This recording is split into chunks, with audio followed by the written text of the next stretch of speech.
Hi everyone! Today, I will show you how to add a sale onto product variants in Shopify. Shopify is the all-in-one commerce platform that helps you start, run, and grow a business.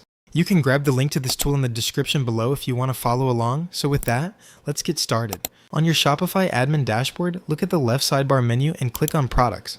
From your product list, click directly on the name of the product that has the variants you want to put on sale. Scroll down to the variant section.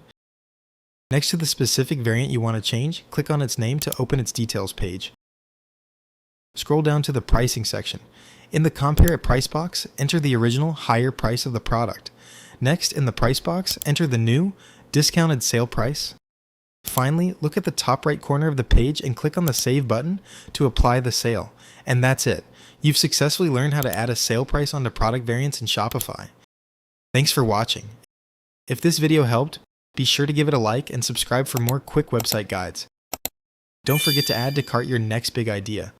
Until next time.